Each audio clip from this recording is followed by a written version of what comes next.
Muito bem, pessoal, feliz segunda-feira. E bem, senhoras e senhores, vou dizer que isso não é do meu feitio, mas estive guardando um grande segredo de todos vocês.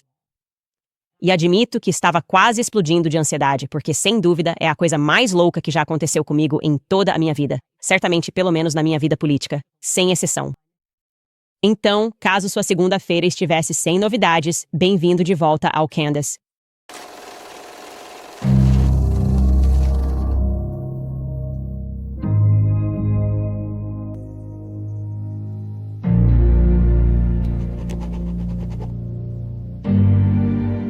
Só tenho que dizer que é notável que tantas pessoas no chat acham que o meu segredo é que estou grávida de novo.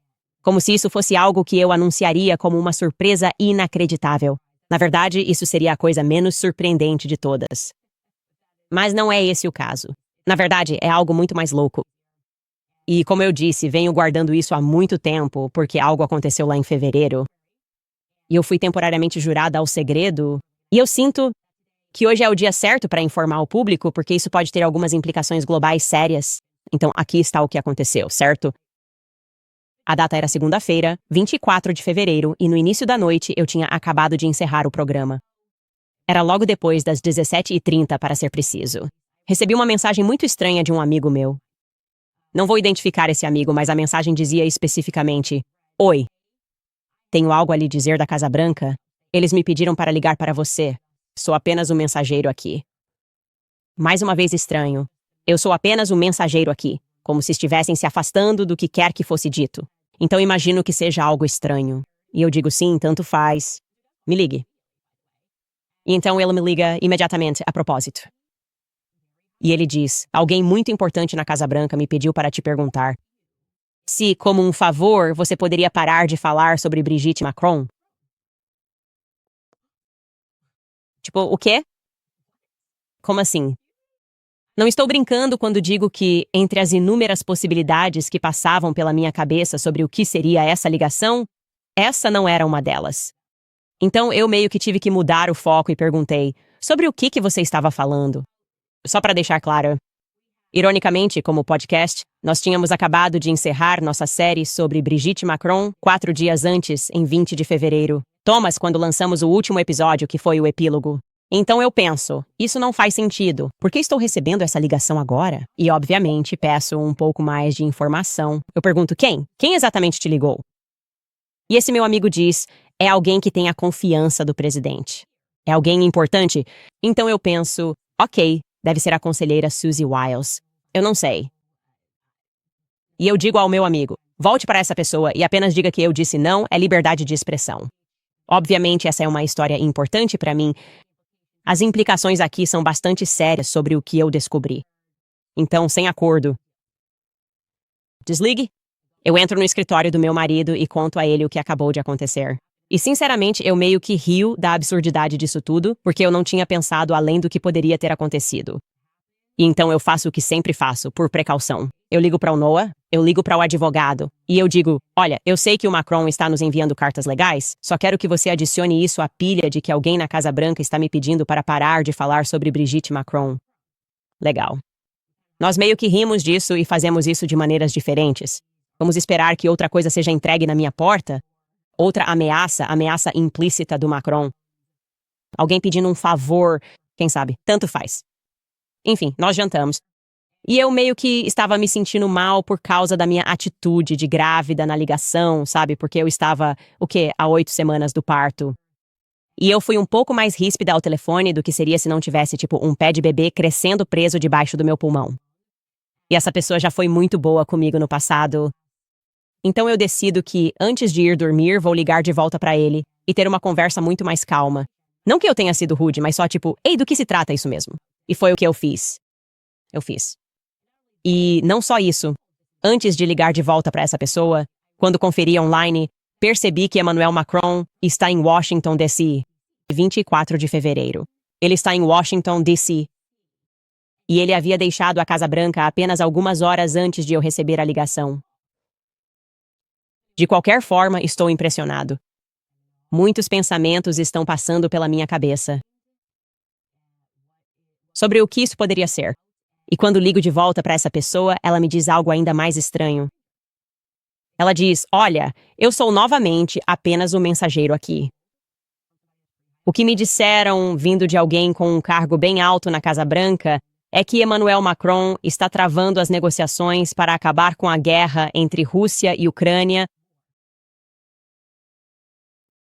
a menos que você pare de falar sobre a esposa dele. Eu só consigo pensar, o quê? O que você está dizendo? Sobre o que estamos falando, afinal? Como assim, negociações entre Rússia e Ucrânia? Eu só estou, investigando uma história na minha casa. Tenho uma equipe muito pequena aqui. E você está me dizendo que, de alguma forma, as negociações estão sendo travadas e isso precisa ser comunicado a mim. Eles têm que parar de falar sobre a Brigitte. O que estamos dizendo? E aí eu me pergunto, na minha cabeça, por que desligo o telefone e estou realmente em choque. Será que Emmanuel Macron fingiu voar para Washington, D.C.? Sob o pretexto de negociações, da guerra entre Rússia e Ucrânia, e então instruiu alguém de sua comitiva a ter uma conversa fora dos registros, uma reunião paralela, talvez alguém de novo, como uma Suzy Wiles, onde ele fez suas verdadeiras exigências? Tipo, olha, isso aqui é só para as fotos. Eu e o Trump estamos conversando sobre isso. Nós vamos resolver isso. E então, o que realmente acontece nos bastidores é tipo, não vamos fazer nada até aquele podcastzinho, a Candace dela concordar em ficar de boca fechada. O quê? Isso é loucura? Isso é absolutamente insano. Ok. Então eu digo, encerramos a conversa. Eu digo, vou dormir sobre isso. É muita coisa para processar. Lembro que fui para a cama, me virei para o meu marido e disse, ninguém nunca vai acreditar na gente. Foi algo que simplesmente me ocorreu de repente. Eu disse, ninguém nunca vai acreditar que isso acabou de acontecer. E meu marido disse, não, isso é realmente muito, muito estranho. E eu prometi à pessoa que eu iria orar sobre isso, que eu pensaria mais sobre a situação, quais são as implicações aqui. E então ligo para ele no dia seguinte e digo, olha, isso é bem esquisito. Você tem que admitir que isso é bem estranho. E você realmente não está me dando nenhum detalhe. E eu meio que quero saber com quem exatamente você falou, porque acho que isso faz diferença. Alguém está tentando fazer um acordo paralelo enquanto o Trump está fazendo outro acordo? Nesse momento, ele é honesto e diz, não. O presidente Trump também estava ao telefone. E eu digo, você está brincando comigo. Você não me contou isso ontem, que houve uma espécie de teleconferência e o presidente Trump estava na linha? Você não mencionou, eu perguntei, você mentiu para mim ontem? Você estava tentando fingir que era uma terceira pessoa? E ele diz, não, eu não menti para você. Eu não menti para você. Tipo, eu recebi uma ligação e, obviamente, ao fundo, o Trump me comunicou algo. Então ele estava lá quando a ligação aconteceu e eu fico pensando, o que diabos está acontecendo? Literalmente, o que está acontecendo agora? Então eu fico com o telefone com ele e só digo, eu só preciso de um tempo para processar o que você está dizendo. Isso é tão absurdo! Como isso pode se tornar um problema envolvendo o presidente dos Estados Unidos? Estou fazendo uma série no meu podcast. E aí eu meio que entro no modo mãe porque é terça-feira. Minha filha tem aula de balé. Estou no balé com minha filha e recebo uma mensagem daquela pessoa dizendo, você precisa atender o telefone. Alguém da Casa Branca está te ligando. E eu digo, ok, aconteceu tão rápido. Atendo o telefone e, de fato, é alguém da Casa Branca me ligando. Não é o Donald Trump, mas é alguém da Casa Branca que está me ligando. Alguém bem próximo, em posição alta, perto do Trump. Não vou dizer um nome. E essa pessoa, eu presumo, nunca assistiu nenhum minuto do meu conteúdo, porque se existisse um guia de como não abordar a Candace Owens quando você quer conseguir alguma coisa, ele estava seguindo esse guia. E ele não poderia ter sido mais pomposo e arrogante ao telefone. E eu gostaria de contextualizar que eu estava bem grávida, então, minha paciência para besteira ou para qualquer um tentando estava muito baixa. E ele basicamente disse, olha, você deveria fazer isso porque é o presidente e ele está pedindo para você fazer. O que mais você quer que eu diga? Só faça. Só pare de falar sobre a Brigitte Macron. É impressionante refletir sobre esse nível de arrogância, porque ele te disse para fazer, é uma ordem, então você deveria fazer. E tudo o que eu pensava na minha cabeça antes de explodir de raiva era aquela expressão. Proximidade com o poder pode levar outros a se iludirem achando que o detém. Você está perto do poder, acha que agora é o Trump, está me ligando. Mesmo que você fosse o Trump, não seria assim que deveria falar comigo. E você está me ligando assim. Isso é uma ordem do presidente dos Estados Unidos. Então você simplesmente faz. Sem questionar. Nem pense em liberdade de expressão. Quem liga para essa incômoda primeira emenda? Você tem que simplesmente fazer agora. E eu basicamente digo, olha, minha filha está chorando porque ela não gosta quando eu saio do balé, mesmo que ela possa me ver. Ela fala, por favor, mamãe, volta pra dentro. Você está falando comigo de forma inapropriada. E eu apenas digo, não me importa o que pensa, não sei com quem pensa falando. Não é assim, vai conseguir nada comigo. Simplesmente desligo o telefone, penso, essa não é uma boa conversa. Eu simplesmente não quero mais fazer parte disso. Adeus. Eu não gosto nada disso.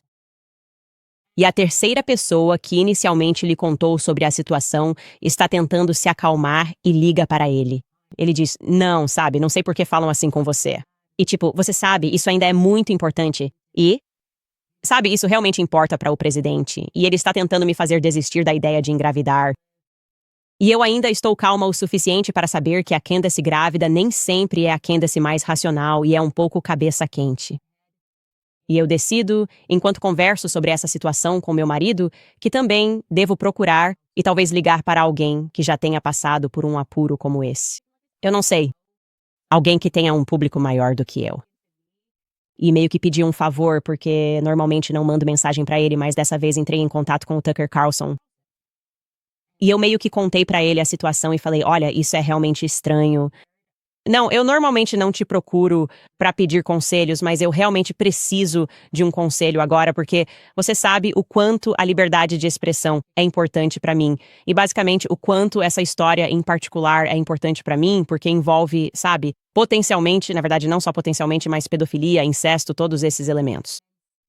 E como mãe, a ideia de que pessoas tão poderosas nessa história possam ser protegidas é algo que importa. Tipo, na verdade, no fim das contas, a verdade é o que importa. Mas também, tipo, se eu pudesse acabar com a guerra entre Ucrânia e Rússia simplesmente parando essa conversa, eu faria isso? E ele responde com aquele conselho muito sábio do Tucker Carlson.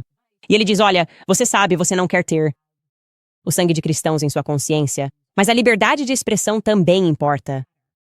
E você deve basicamente dizer que fará isso até. Tipo, você está dizendo que essas negociações estão acontecendo agora e você concordará em fazer isso. Mas em algum momento, obviamente, você precisa informar as pessoas sobre o que aconteceu, porque isso é totalmente insano. E eu digo que isso é realmente uma ideia muito boa. Sinto que essa é uma posição muito baseada em princípios a se tomar. Enfim, eu durmo sobre isso. A raiva está diminuindo. Acordo na manhã seguinte. É 26 de fevereiro e estou sentada na cadeira de maquiagem e recebo outra mensagem dizendo: ei, mantenha seu telefone ligado. E eu fico pensando, eu realmente não quero mais falar com esse assessor. Eu realmente não quero. Nossas personalidades não estão combinando. E enfim, essa ligação está vindo da Flórida. Atendo o telefone e veja só. Sabe? Então aqui está o que aconteceu. Estou negociando isso. Estou negociando com a Ucrânia e a Rússia. Você não acreditaria em quantas partes existem? É o presidente Donald J. Trump. Ele está me chamando. E no verdadeiro estilo do presidente Trump, ele entra direto na narrativa.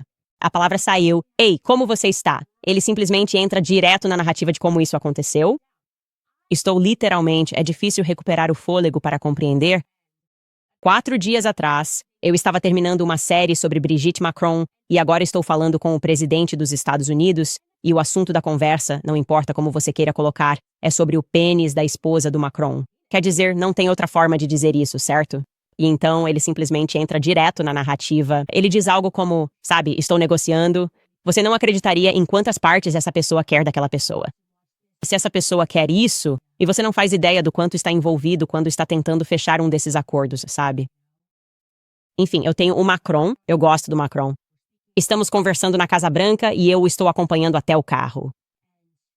E sabe, ele me diz, senhor, presidente, posso falar com o senhor por um segundo? Eu digo, claro que pode falar comigo sobre qualquer coisa que esteja acontecendo. E ele me diz que há agentes do serviço secreto por toda parte ao redor deles, a SUVs. Eles estão cercados. E o Macron quer ter uma conversa paralela. E então o Macron diz para ele, senhor, presidente, você conhece a Candace Owens?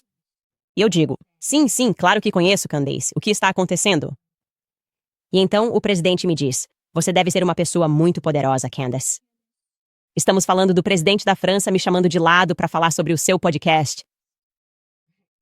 Então ele continua sua narrativa e me conta que Emmanuel Macron está pedindo na cara dele que eu pare de falar sobre a esposa dele.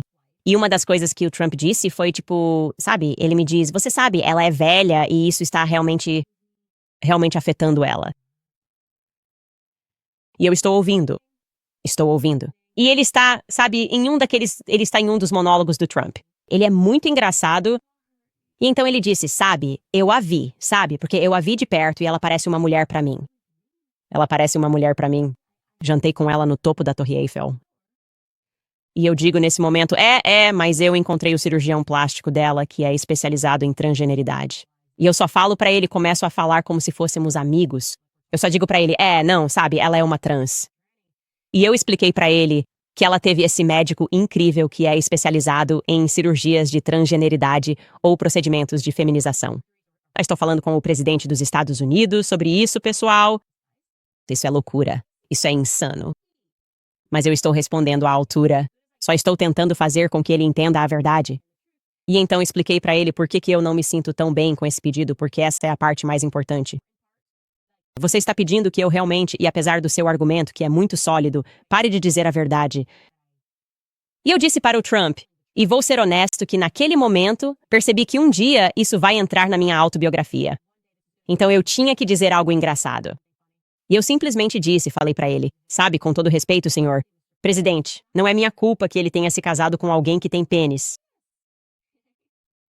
Ele então me diz, estamos muito perto de resolver isso.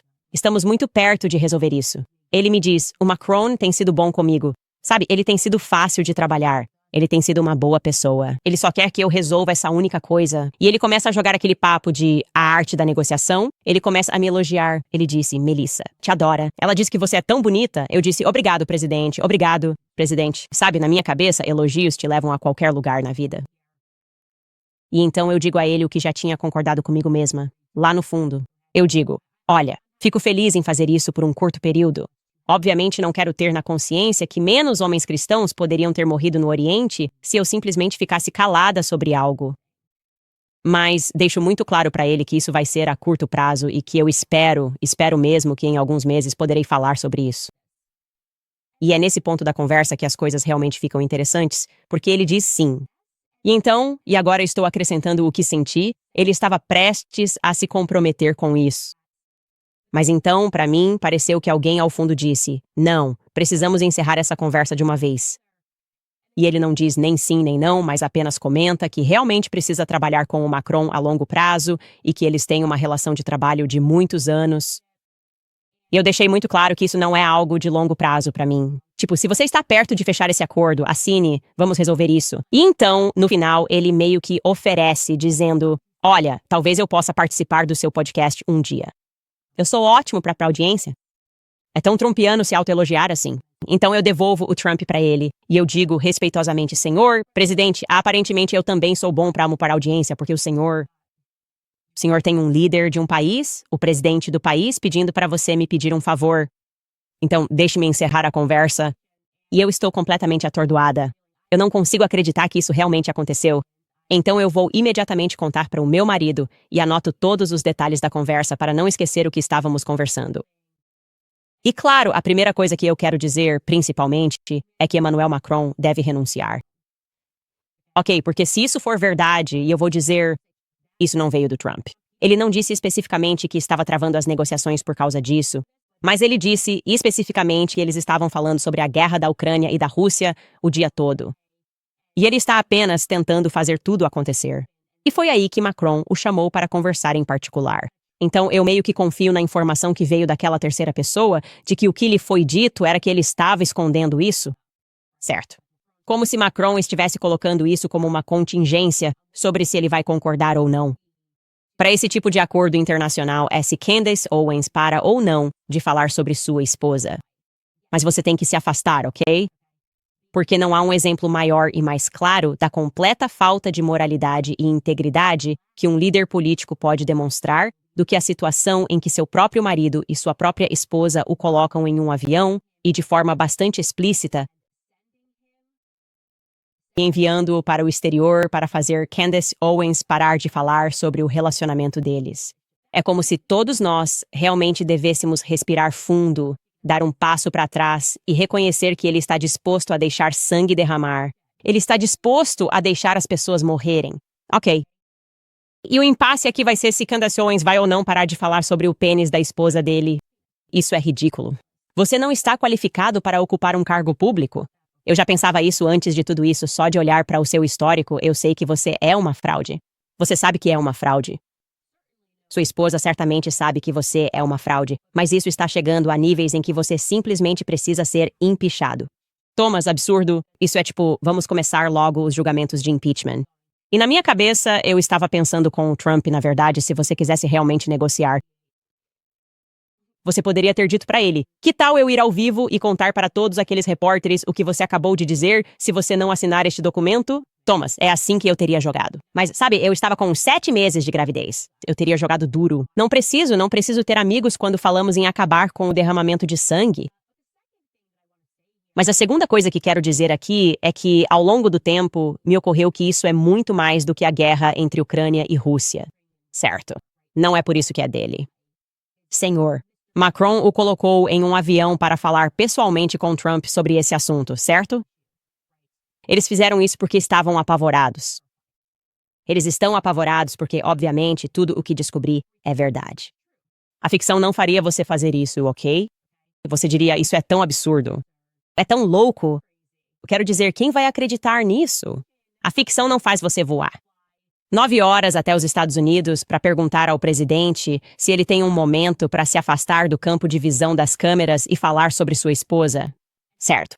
Thomas, agora podemos confirmar isso. Coloque na Wikipédia que Brigitte Macron nasceu Jean-Michel Trogneux. Podemos simplesmente ir em frente e fazer isso.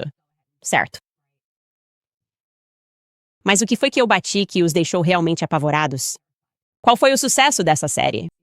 Olhando para a web e entendendo o quão profundamente sinistro é o que está acontecendo em Paris. Analisando não apenas os eventos atuais, mas também os eventos históricos. Quer dizer, nós colocamos um mapa e mostramos o quão frequentemente eles estavam envolvidos nesses escândalos de pedofilia. Os bobos. Colocando o livro para seu André Gide e admitiu. Pederasta, um cara que disse abertamente, sim, eu gosto de garotos, e você escolheu esse livro para ser seu retrato oficial como presidente da França. Emmanuel Macron fez isso. Acho que tem mais. Acho que eles têm medo de mais coisas. Acho que foi uma pessoa muito poderosa, potencialmente alguém mais poderoso que Brigitte, que disse ao Macron que é só uma fraude total, um fantoche. Para entrar naquele avião e fazer esse pedido depois que perceberam que enviar cartas legais não era a melhor ideia. Então, o que mais eu possivelmente descobri sobre a França? Como isso se relaciona com os Estados Unidos? Vou te contar em apenas um segundo. Primeiro, vou passar para alguns dos nossos patrocinadores. Vamos falar sobre a Preborn, porque 24 de junho marca 3 anos desde que Roe v. Wade foi revogado. E a dura verdade é que o aborto não acabou. Na verdade, piorou. Os abortos estão no nível mais alto dos últimos 10 anos. Porque a luta saiu dos tribunais e foi para um lugar muito mais perigoso, nossos lares. Hoje, mais de 60% dos abortos acontecem por meio de uma pílula que é tomada sozinha, no medo, sem nenhum apoio. O que acontece depois é bastante horrível. Mulheres estão dando à luz seus bebês totalmente formados em vasos sanitários no chão do banheiro. Esses bebês, elas percebem naquele momento, não são apenas tecido, eles são seres humanos. E agora esses seres humanos se foram, e todos nós devemos ser honestos, independentemente de onde você se posiciona no espectro político, isso não é cuidado com a saúde, isso é trauma. 11% das mulheres que tomam a pílula do aborto enfrentam complicações graves, e muitas carregarão cicatrizes emocionais pelo resto de suas vidas. É por isso que eu apoio a Preborn. Eles agem onde cultura falha, oferecendo às mulheres a verdade, apoio financeiro prático, e uma chance de escolher a vida. A Preborn salvou mais de 350 mil bebês, mas não podem fazer isso sem ajuda, e nunca tão grande. Por apenas $28, você pode dobrar a chance de uma mãe escolher a vida. Então, se você quiser doar agora, pode acessar preborn.com/Candace novamente. Isso mesmo, preborn.com/Candace. Depois temos a Brickhouse Nutrition. Vou falar sobre eles porque a promoção de 4 de julho já começou. E por tempo limitado, você pode economizar 25% em tudo usando o código FIREWORKS25. Isso inclui meu produto favorito, o Field of Greens. Todas as frutas e vegetais foram selecionados por médicos para um benefício específico à saúde. Field of Greens é perfeito para a saúde do coração, pulmões, rins, metabolismo e até para manter um peso saudável. Basta uma bebida por dia. Você vai parecer e se sentir mais saudável e terá mais energia. Field of Greens promete que seu médico vai notar sua saúde melhorada ou seu dinheiro de volta. Tudo da Brickhouse Nutrition é incrível. Os ouvintes elogiam os peptídeos de colágeno deles e especialistas em beleza juram que o colágeno é a fonte da juventude para sua pele e cabelo. Agora é o momento perfeito para se abastecer desses suplementos incríveis. Basta acessar brickhousenutrition.com e usar o código FIREWORKS25 para 25% de desconto. Essa promoção dura só alguns dias e eu sei que os produtos deles esgotam rápido. Então acesse brickhousenutrition.com e use o código FIREWORKS25. Mais uma vez, esse é o brickhousenutrition.com. Tudo bem, pessoal? É aqui que vou reunir tudo para você. Porque todos nós sabemos que esta é a realidade. O melhor truque. O diabo sempre fez isso, fazendo o mundo acreditar que ele não existia, ok? E eu tenho essa coisa, chame isso de meu traço tóxico. Quando a mídia me tira do contexto e depois conta essas mentiras inacreditáveis sobre mim e minhas perspectivas, eu nunca me desanimo. Eu só fico interessada. Thomas, esse é o meu traço tóxico. Eu fico tipo, você pode tentar me ofender, mas eu só fico interessada, especialmente quando eles estão sendo exagerados demais, sabe? Tipo, holocausto hoje à noite, seja lá o que for, se você está sendo exageradamente louco, tipo mulher negra que se odeia, eu fico pensando, o que você está escondendo? Você obviamente está escondendo alguma coisa porque está reagindo de forma exagerada ao que provavelmente é, e os ouvintes do programa agora sabem apenas um fato simples que eu apresentei. E eu vou te dar um exemplo disso. E vou te contar como isso se relaciona com a França e com os Estados Unidos. Então, na verdade, quando eu estava no Daily Wiles, fiz um episódio e estava muito interessada em Sigmund Freud, certo? Percebendo que esse cara era um total pervertido. Quero dizer, um pervertido completo. E eu dei exemplos de pessoas ao redor dele que também eram pervertidas, pessoas que abusavam de seus próprios filhos. Muitos dos amigos dele abusavam de seus filhos.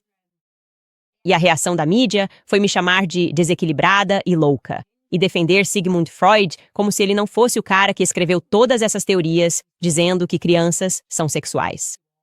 E que são simplesmente atraídas por seus pais. Quero dizer, é totalmente estranho. Tipo, eu não sou desequilibrada. Ele era desequilibrado, obviamente. Mas eles me chamarem disso me deixou ainda mais interessada. Eu fico pensando, por que vocês estão tão comprometidos em defender esse cara morto e me atacar? Então eu vou realmente aprender sobre Sigmund Freud. Ok, então eu encomendei um livro. E este é um livro que foi escrito por, você já me ouviu mencionar isso antes, por David Barron. Chama-se Sigmund Freud e a Tradição Mística Judaica. E essencialmente esse cara afirma neste livro, e depois consegue verificar o que inicialmente era apenas uma teoria dele na edição atualizada, ele consegue confirmar que sua teoria estava correta, que Sigmund Freud, na verdade, criou o movimento psicanalítico para popularizar sua religião, que na verdade ele praticava a Cabala. E se você olhar para o início do movimento psicanalítico, como ele faz uma análise muito boa, você vai perceber que eles estavam popularizando a Cabala. Ok, então estou pensando sobre o Superman para você. E eu me deparei com este livro e eu não estou apenas aprendendo sobre Sigmund Freud. Estou aprendendo sobre um pedaço da história que nunca ouvi falar em toda a minha vida. E isso diz respeito a esse cara, Jacob Frank, certo? Ele é esse homem que causou um cisma. A gente sempre fala sobre cismas cristãos e, você sabe, se na verdade toda fé tem isso, né? Obviamente, sunitas, xiitas, mas nunca ouvimos realmente, ou pelo menos eu nunca tinha ouvido falar desse grande cisma que aconteceu. Entre pessoas que eram judias, que houve esse grande cisma, e fala sobre como esse cara que achava que era o Messias, certo, se envolveu em coisas realmente pervertidas. E eu só vou ler isso pra vocês e prometo que isso é muito importante. Acho que é realmente sobre isso que se trata, certo? Neste capítulo, que se chama O Episódio Mais Franco, vou ler algumas coisas para vocês. Diz que esse cara, Jacob Frank, nasceu em 1726, em Korolovka, nas fronteiras de Podólia e Maláquia. Conta que o pai dele era um sabatiano que havia sido expulso da comunidade judaica, então, novamente voltando a essa fratura que aconteceu, basicamente pessoas que sentiam que a antiga lei da Torá havia sido cumprida e que novos messias estavam chegando, e um desses messias era esse Jacob Frank. Continua dizendo que os relatos que chegaram até nós indicam que ele era o que hoje chamaríamos de uma personalidade psicopática. Um tchau. Uma pessoa sem qualquer formação superegóica forte. Em sua nova doutrina sabatiana, ele afirmou a ideia da Santíssima Trindade. Ele se diferenciava entre Deus como tendo se encarnado e atribuía a si mesmo o papel de Messias. Diz, abre aspas, a ideia de um Deus masculino-feminino tornou-se ocasião para práticas religiosas sexuais. A lei, ele declarou, estava morta. O jugo da antiga Torá havia sido quebrado. Vou ler isso de novo. A ideia de um Deus masculino e feminino deu origem a práticas religiosas sexuais. Ok? E então ele fazia essas festas sexuais. A única maneira de descrever isso era fazer coisas incrivelmente nojentas. Falaremos mais sobre isso mais tarde. Ele então começa a citar esse historiador israelense que fez muita pesquisa. Eu li os livros dele, o nome dele é Gershom Schoenfeld, e ele explica que essa religião acreditava que o místico não recua, nem mesmo diante da inferência de que, em um sentido mais elevado, há uma raiz do mal, até mesmo em Deus. A doutrina do mal foi sustentada pela tese de que as faíscas sagradas haviam sido espalhadas e era necessário que os homens se entregassem ao pecado para reuni-las novamente. A ideia do pecado sagrado tornou-se proeminente. Através do pecado viria a salvação. Do grande pecar surgiria um mundo no qual não haveria mais pecado. Isso está começando a soar, para mim, muito parecido com os princípios da Bíblia de Schofield e com toda a ideia do arrebatamento. Mas de qualquer forma ele continua, Frank declarou, abre aspas, eu vim para livrar o mundo de todas as leis e estatutos que existiram até agora. Outra pessoa explicando essa linha de pensamento escreve, a concepção do Messias como aquele que deve entrar completamente na clipa, o poder demoníaco das cascas, que ele fez para libertar a santidade que está ali retida e, ao fazer isso, cumpre o propósito do exílio de Israel e redime Israel e o mundo de uma só vez. Mas nem isso é suficiente. O pecado sagrado torna-se um padrão. Os homens devem se lançar ao pecado para arrancar dele as centelhas sagradas e, em breve, não haverá mais pecado. E então ele continua falando sobre como a sexualidade, coisas sexuais, giram em torno desse tipo de festas sexuais. Ele escreve, a sexualidade como o local de expressão da liberdade pessoal tem, é claro, raízes profundas. No Zohar, a metáfora sexual é usada de forma muito livre.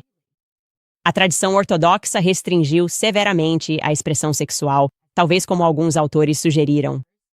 Isso nos mostra que o movimento se tornou uma ameaça política violenta à teocracia ortodoxa. E medidas e contramedidas foram tomadas por ambos os lados.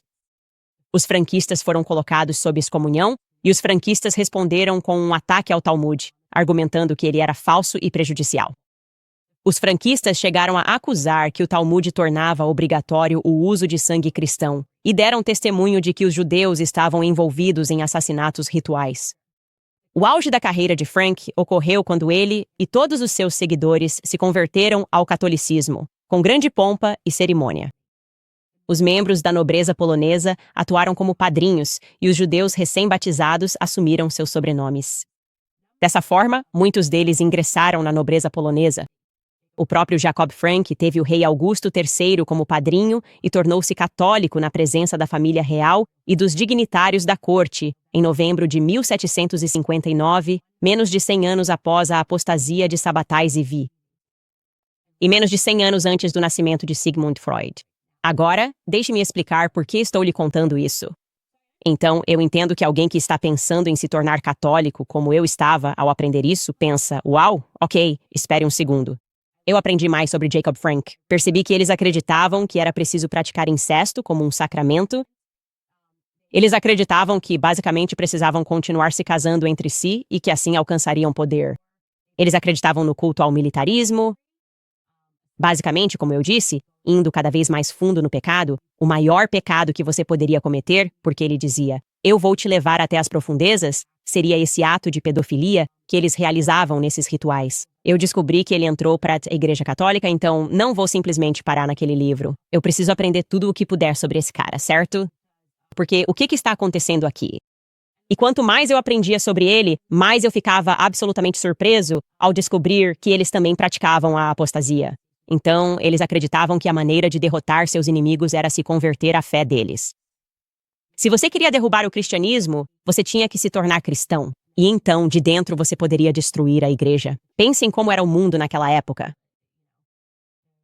Os impérios eram cristãos naquela época. E eles fizeram isso, os seguidores dele fizeram isso. Eles se converteram em massa várias vezes. Depois descobrimos que Frank se converte. No episódio anterior, ele se torna muçulmano. Os sabateus se tornaram muçulmanos. Então, é isso, mas todos são da mesma família, o que é uma loucura. E assim, tentando aprender mais sobre Jacob Frank, estou comprando todos esses livros e pensando, esse culto ainda existe hoje? Isso realmente acabou? Porque de repente eu falo sobre isso em um podcast e todas essas organizações começam a gritar comigo dizendo, isso é um culto marginal. Acabou. Isso não acontece mais. É irrelevante. Ah, mas eles mentiram. Claro que eles mentiram. Porque quando você surta com algo que não deveria surtar, se isso fosse realmente um culto marginal e já tivesse acabado, por que você se importa? É tipo, por que você se importa se estamos falando de algo que já acabou? Você sabe? Ah, não importa. É irrelevante. E deixe-me dizer a vocês que o que descobri imediatamente foi que esse culto não só não acabou, mas que ele chegou aos Estados Unidos. E nós meio que elegemos um juiz da Suprema Corte que acreditava nisso, desse jeito. Louis Brandeis veio de uma família de franquistas. Veja, Jacob Frank teve relações sexuais com sua filha. Eles acreditavam em incesto. Eles acreditavam na reprodução. Você tinha que ter constantemente muitos filhos. E ela se tornou porque eles estavam tentando meio que inverter a tradição católica. Eles a transformaram em uma espécie de Maria profana. Eu sei que eu me sinto blasfemo só de dizer isso, mas essa é a realidade do que essas pessoas acreditavam. E eu só estou mostrando este artigo que diz explicitamente que sabemos. Você pode abrir este artigo do JSTOR Skylar só para mostrarmos aqui? Sim, conheça Ava Frank, a primeira messias judia mulher? Quero mostrar para você esta última frase aqui. Isso é loucura. Diz para nós, bem no final daquele parágrafo, aqui está, assim nem precisamos comprar. Pronto, aí está. Então diz aqui, sabemos que o juiz da Suprema Corte do Zewara, Louis Brandeis, tinha um retrato assim, falando sobre Ava Frank, dado a ele por sua mãe. Descendente de uma linhagem proeminente de judeus que continuaram a reverenciar Ava Frank. E eu pesquisei sobre isso e ela continuou o legado do pai. O pai dela se tornou um barão. Jacob Frank se tornou um barão, como o Barão Frank, que tinha um castelo em Offenbach, na Alemanha, onde esses rituais aconteciam. E uma das coisas com as quais eles se preocupavam era a química, começando com produtos farmacêuticos, certo? E você pensa, o que está acontecendo aqui?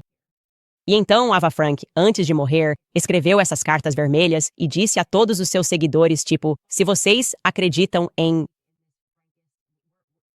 este culto franquista, então vocês precisam apostatar novamente, tipo, se converter a várias fés protestantes, fés cristãs, e se esconder. Essas eram chamadas de cartas vermelhas que ela enviou a todos os seus fiéis seguidores.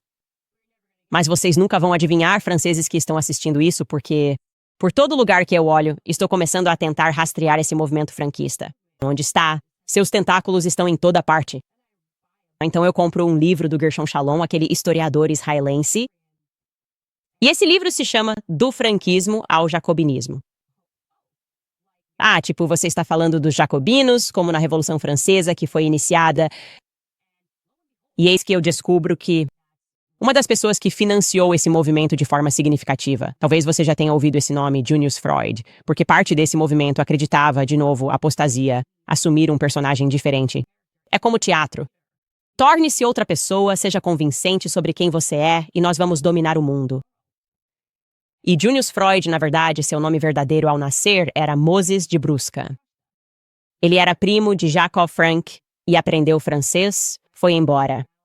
Foi para Estrasburgo e começou a financiar pessoas que alugavam uma casa, na verdade, e começou a financiar pessoas, escrevendo, publicando sobre essa revolução que precisava acontecer, fomentando o espírito revolucionário. Você pode abrir a página da Wikipédia de Moses da Brusca? Porque isso é realmente verdadeiramente incrível. Lá diz que Moses da Brusca, também conhecido como Junius Freud, era escritor, poeta e revolucionário. Ele se converteu do judaísmo para a fé católica. Ele adotou primeiro o nome Frank Thomas Schoenfeld. Então ele apostatou uma vez, tornou-se Frank Thomas Schoenfeld e fez isso novamente depois de ser elevado à nobreza em Viena. Muitos deles estavam em Viena. Este livro deixa isso bem claro. Então se tornou Frank Thomas Adler von Schoenfeld. Então ele se tornou Junius Freud. Você pode ver que em 1792, na esteira da Revolução Francesa, ele viajou de Estrasburgo para Paris e se tornou um jacobino, mudando seu nome mais uma vez, Junius Freud. O novo nome deriva de Junius, da família romana Juni, que criou o famoso tirano Slayer Brusca. Estou dizendo para vocês, quando você começa a investigar isso e percebe que essas pessoas tinham um plano para destruir impérios e simplesmente se converteram. E aí as pessoas não sabem o que está acontecendo, então, uau, você está na Igreja Católica, você fica pensando, o que essas pessoas estão fazendo? Escândalos de pedofilia, o que está acontecendo, que genialidade, e ao mesmo tempo você está apenas se casando dentro da própria família, e eles tinham seguidores fiéis. Isso é uma das coisas que realmente me surpreendeu, porque sabemos que esse tipo de cultura moderna, super sexualizada, sempre que você fala com acadêmicos sobre isso, eles dizem, bem, começou na França, certo? A Revolução Francesa foi sexual. E então eu aprendi isso e percebi que existe uma teologia por trás disso, que as pessoas realmente acreditam nisso. E o fato de você não ter permissão para falar sobre isso sem que repórteres venham atacá-lo deveria preocupá-lo. Isso indica que algo não está morto. Certo? Algo não está morto se você não pode falar sobre isso. Ninguém se importaria. Se você fala sobre coisas estranhas que aconteceram na história, é interessante. Mas você tem todos esses escritores tentando proteger esse pequeno pedaço da história. E aprendemos que essas pessoas se envolveram muito com o público. Eles sabiam que precisavam controlar as editoras. Eles criaram a música. Há tantos escritos. E é interessante quando você percebe que isso chegou até os Estados Unidos. Lyndon Baines Johnson era, aliás, muito obcecado com isso. Algumas coisas estranhas aconteceram nos Estados Unidos. Provavelmente deveríamos falar sobre isso no meu clube do livro, porque eu não quero ser banida por falar sobre esse assunto. Ah, alguém está me ligando? Espero que não seja a Casa Branca. Não é, estamos bem. E tem sido interessante.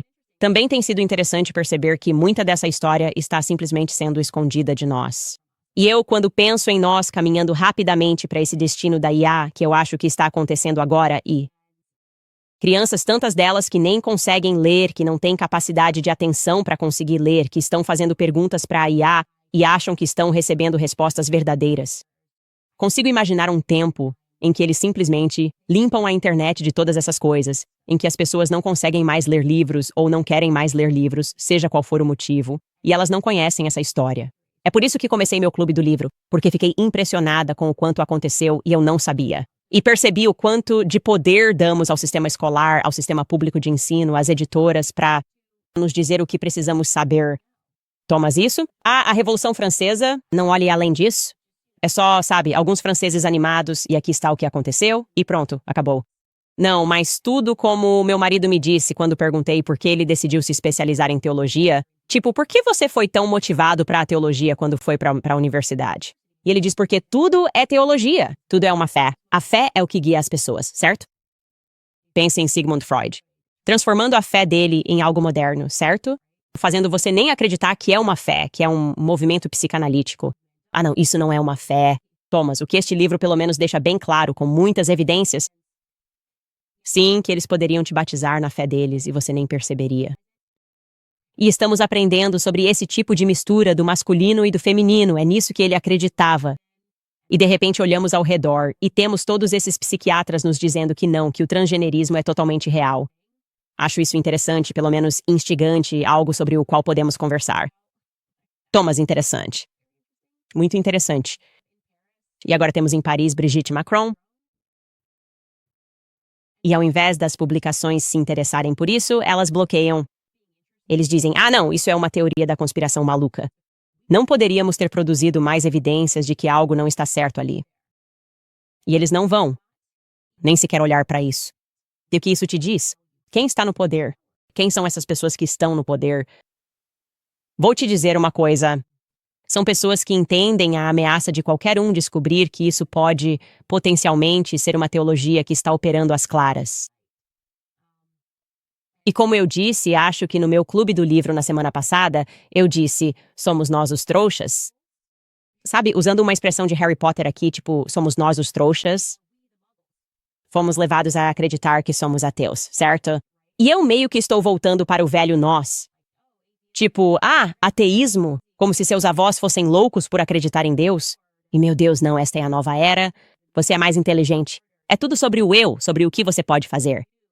Você é um ateu, não existe isso de ateu.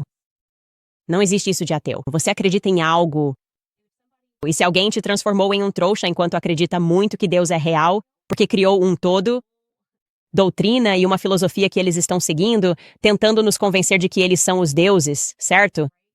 Que eles podem transformar a sociedade no que quiserem, mantendo-nos cegos porque não percebemos que esta é uma batalha espiritual, mas eles sabem que é e estão lutando pelo seu espírito e estão vencendo. Sim. Coisas bem interessantes. Coisas bem interessantes. Enfim, dei muito para você refletir aqui. Obviamente, pessoas ao redor do mundo todo estão despertando e escolhendo a bondade, ou estão escolhendo o mal.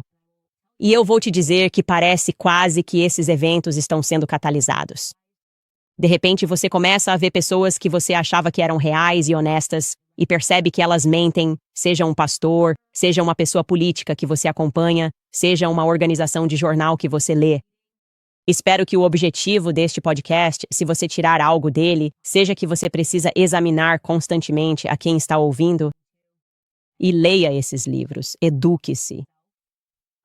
E uma vez que você se educa, como eu digo desde o início da minha carreira, uma mente educada não pode ser escravizada, e você começará a examinar seus antigos aprisionamentos. E sim, eu poderia falar muito mais, mas vou deixar o resto para o meu clube do livro, porque estamos lendo muito disso lá. E vamos deixar isso para lá.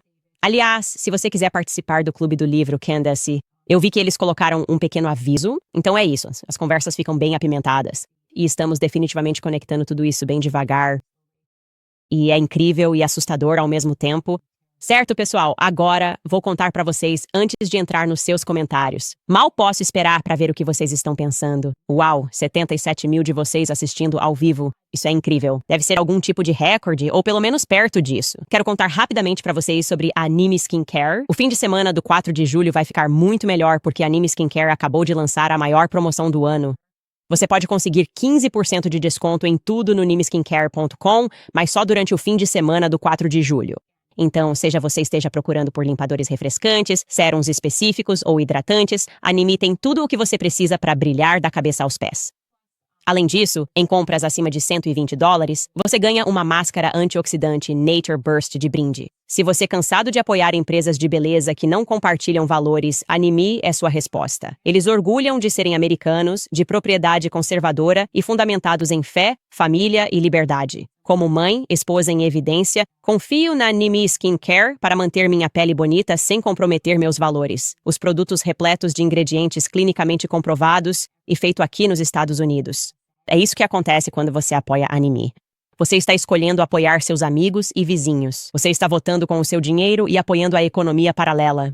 Neste dia da independência, vote com o seu dinheiro, não espere. Essa promoção termina em breve. Acesse nimeskincare.com e use o código FREEDOM para economizar 15% em todo o seu pedido. thomasnimeskincare.com e use o código FREEDOM para economizar 15%. Também quero lembrar vocês sobre a American Financing porque os custos estão subindo em tudo. Gasolina, supermercado, consertos em casa. Se você é proprietário, já pensou, devo ligar para a American Financing para refinanciar e quitar essa dívida do cartão de crédito? E você ficou em dúvida por causa daquela taxa de hipoteca baixa que está aproveitando. Essa taxa baixa não significa nada se você está se afogando em juros de cartão de crédito de 25%. Essa é a matemática que ninguém quer te contar, mas está te custando milhares. Aqui está a verdade. Se você está pagando apenas o valor mínimo, essa dívida vai te acompanhar por anos. É por isso que as pessoas ligam para a American Financing hoje, pois economizam em média $800 ao usar o valor acumulado da casa para pagar dívidas de cartão de crédito. Você deve isso à sua família. Veja o que é possível. Não há taxas iniciais. Não há pressão. Não custa nada descobrir quanto poderia economizar todo mês. E se começar hoje, pode conseguir adiar 2 pagamentos da hipoteca. Então não espere mais. Ligue para a American Financing hoje mesmo. O número é 8007951210. Novamente, é 8007951210. Ou você pode acessar americanfinancing.net/Owens. Mais uma vez, é americanfinancing.net/Owens. Aliás, tem algo que eu esqueci de acrescentar. Mais um ponto que quero conectar para você, só para deixar tudo claro aqui, é que o sobrenome da mãe de Jacob Frank, o primeiro nome dela, o sobrenome é Herzl, escrito Hirschl. E eu consegui conectar um ponto de que eles são parentes de Theodor Herzl. E eu tenho tudo isso em um arquivo em algum lugar porque tem sido um longo esforço conseguir livros. Alguns livros não estão mais em circulação. E o que isso diria se Theodore Herzl fosse de uma família franquista? Eu sei que há coisas muito estranhas sobre o que acontece com as filhas dele, e a única comunicação, isso é muito interessante, especialmente depois que você lê este livro, que Sigmund Freud e Theodor Herzl, na verdade, não se conheciam, mas claramente algo aconteceu. E Sigmund Freud enviou a ele seu trabalho, você sabe, psicanálise, por assim dizer. Enviou-lhe um livro ou uma referência, ou seja lá o que for, sobre o movimento psicanalítico. E ele enviou isso para ajudá-lo a lidar com a filha dele. Então, eu achei isso interessante. E aí você descobre que as filhas dele cometeram suicídio. Theodor Herzl, eles dizem, foi uma vida terrível. As filhas dele estavam apenas, você sabe, lidando com questões mentais. E agora que eu sei o que sei sobre Sigmund Freud, que é que ele acobertava a pedofilia e que quando descobriu que várias mulheres tinham sido abusadas pelos próprios pais, ele então as fez duvidar da própria sanidade. É por isso que ele é famoso. Ele é famoso por criar o gaslighting. É basicamente isso mesmo. Eu tenho perguntas sobre Theodora Herzl, tenho sim, só vou deixar isso claro e não vou afirmar como fato, só vou sugerir que você faça sua própria pesquisa e sim, um culto assassino, eles acreditavam, você aprende sobre o que os franquistas acreditavam e era um culto militar e é assim, eu não gosto disso, não gosto que, quando leio a teologia, soa muito parecido com quando chegamos em pessoas que acreditam que você tem que matar. O que acontece se um genocídio está acontecendo é totalmente aceitável porque isso vai trazer o Messias. Quando você olha para trás e vê de onde isso veio, a coisa fica bem assustadora rapidamente. Ok. Então, vou falar sobre isso antes de ler alguns dos seus comentários. Quem temos primeiro? Temos Moisés. Ela escreve que a Casa Branca tem muita coragem de interferir na liberdade de expressão e no jornalismo. A verdade é sempre importante, não importa quem tenha os sentimentos feridos. Sim, então aqui está o que vou dizer. E eu vou ficar bem equilibrado aqui. Se você é o Trump e realmente está tentando negociar o fim dessa guerra e esse cara joga isso no ar, e você não é alguém que ouve podcasts como o Trump deixou bem claro ao telefone, ele nem sabia o que era do que estamos falando. Ele ficou o que você está fazendo? O que está acontecendo para eu ter esse presidente na minha frente pedindo para você calar a boca sobre a esposa dele? Então ele está pensando, ok, sim, eu conheço a Candace. Vou ligar pra ela e pedir pra parar de falar sobre isso. É tão bobo. Não entendo. Ele não assistiu a série. Trump não assistiu a série do Rashid que está por vir. Então não foi algo consciente do deixa eu calar um discurso. Foi mais ou menos assim. Você pode calar a boca por um tempo para eu tentar resolver isso? De novo, isso sou eu sendo generoso. Eu realmente acho que ele foi motivado pela bondade quando fez esse pedido. Eu não acho que as pessoas ao redor dele necessariamente sejam motivadas pela bondade. Eu realmente acho que havia pessoas mais poderosas que queriam que esse podcast acabasse e acharam que essa seria uma boa maneira de, convencer o Trump a concordar com isso. E eu acho que isso tem sido muito comum, aliás, nesse mandato em particular, como atacar a liberdade de expressão nos campi universitários. Há claramente pessoas em sua administração que também esmagariam a liberdade de expressão sem hesitar, e eu diria que esta administração em particular existe para defender o Estado moderno de Israel. E eu não concordo com isso. Eu tenho me manifestado contra isso. Mas eu não acho que Trump tenha sido motivado por nada nefasto. E eu tenho uma boa intuição e posso perceber as coisas. E espero estar certo sobre isso. Eu acho que estou certo sobre isso. Jane Roberts escreve, eu chamei isso de minha resenha de livro da Amazon sobre o livro do Pulsar. Mencionei que acho que Trump tem se comunicado com Candace sobre a investigação dela. Você sabe, você realmente está por dentro porque o pessoal no chat estava dizendo, ela está grávida de novo. O que é muito engraçado. Descreve, eu te amo, Candace. Mudando para o seu lindo estado a partir de amanhã. Por favor, faça os reels do Macron pararem. A equipe de relações públicas deles está trabalhando horas extras. Isso é outra coisa que aconteceu.